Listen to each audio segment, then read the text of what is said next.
Hi everyone, this is Dr. Vikas and I'm back again with another video. In this video, I'm going to be discussing various things you can do to keep your eyes healthy. First and foremost, we've been hearing since childhood, our parents have been telling us that don't lie down and read because you're going to spoil your eyes, late ke mat padho. We've been hearing that. But it seems that the culprit was not because we were lying down and reading, but because there was not enough light. So the studies show us that the best amount of light, the minimum amount of light we should have for reading is 500 lux. Now, light intensity is measured in lux or lumens per meter square. So 500 should be the amount of light on the object. For example, if you're reading this piece of paper, the light falling on this piece of paper should be 500 lux. You can download an app on your mobile, whether it's an Android or iOS, there's so many apps available. Place it on the object that you're reading and just see how much light you have. Now look at this. This is around 200 and between 150 and 200 something lux. It's not sufficient, but it seems to be very bright light, but it's still not good enough. So how much light should we have? I've just put the flashlight on and now it's somewhere near 4 to 500. That's the amount of light one should have while reading. That's ideal. If you have less than 500, you're at risk. If you have very high, like 1000 and above, you're at risk because even very high light is not good.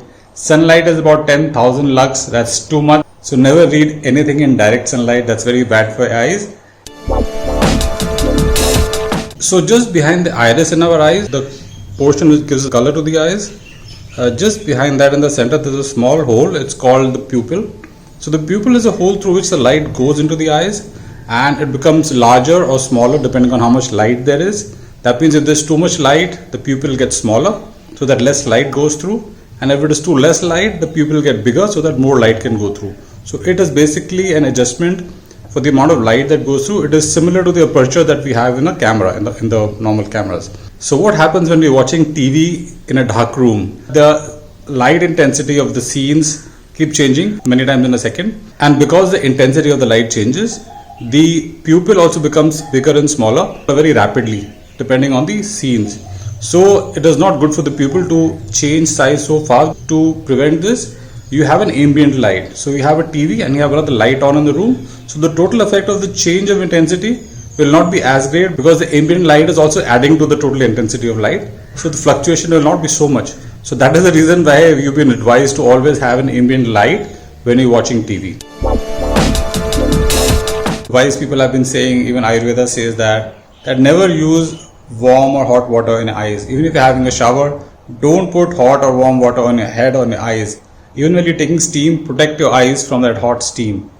It's better to take a hot water towel and put it on your face and take the steam rather than putting your head in the steam, because then your eyes also get that warm steam, which is not good for your eyes.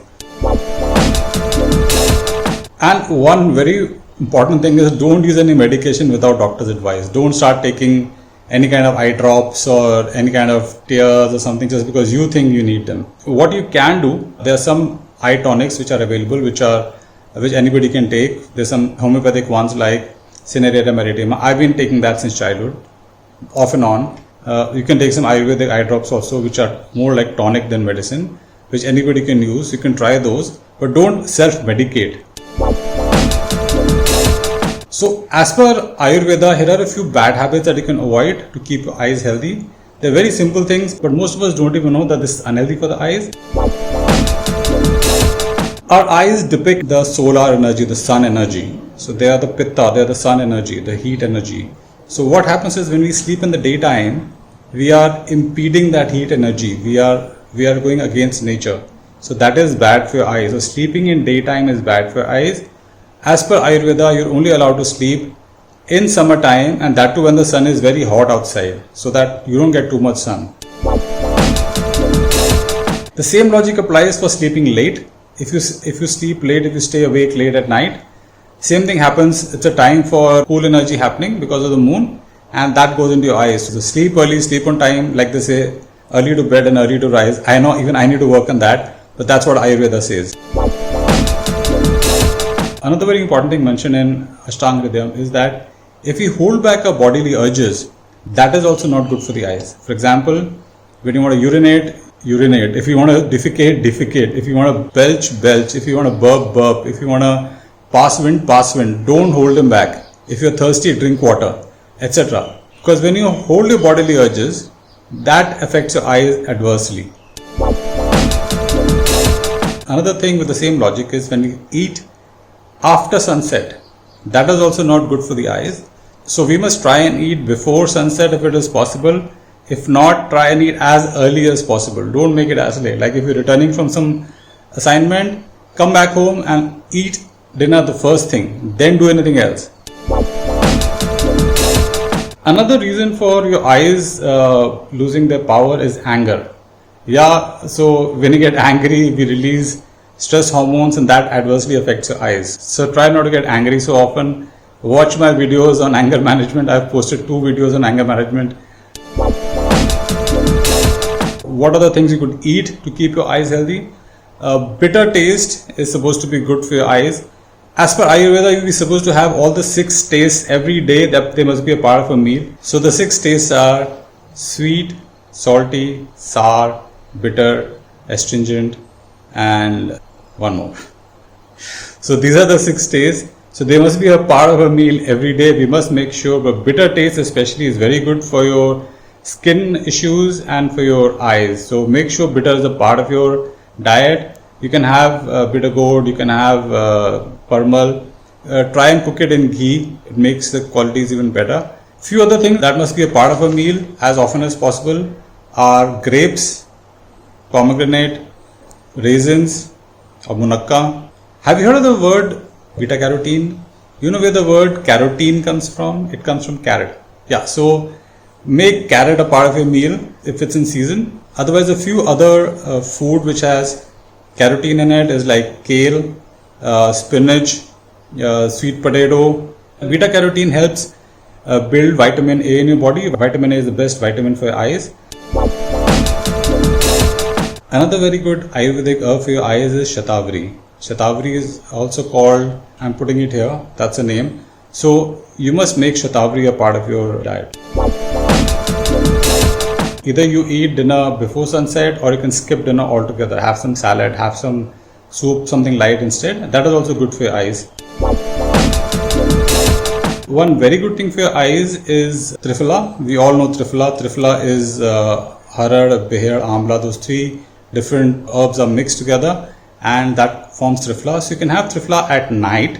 For eyes, you must have it at night after your dinner and have it with ghee and honey. So ghee and honey should never be equal in quantity. You should always put more ghee and less honey or more honey and less ghee. They should never be equal. So what you can do is that take maybe a spoonful of Triphala, a spoonful of ghee and half a spoonful of honey. Don't drink water after having this. If you want to drink water, drink hot garam pani. One last thing I want to say is in Ayurveda there's a procedure that you can get done for your eyes. It's called Netra Basti. In Netra Basti, what they do is they make you lie down and they cover your eyes so that the ghee does not flow and they fill that whole cavity with ghee and leave it there for some time. So the ghee goes inside your eyes and it cleanses everything and then they remove it and wash it off. Don't try doing it at home, but you can go to an Ayurvedic Panchakarma center and see if you need Netra Basti. Tell them what problem you have, they'll assess. What I've been doing is, there's a festival in India called Sharad Purnima, which is a full moon night just before Diwali. And as per tradition, you're supposed to thread a needle in moonlight that night. I've been doing it for the last God knows how many years, many decades. I don't know whether it's helped me or not, but you could also try doing it. You can look it up. I'll share a link in the description. As per Dr. Biswaswarup, you can get rid of your glasses by doing simple exercises. So that's all for your eyes, people. I hope you take good care. Thanks for watching my video and you have a good day. Bye-bye.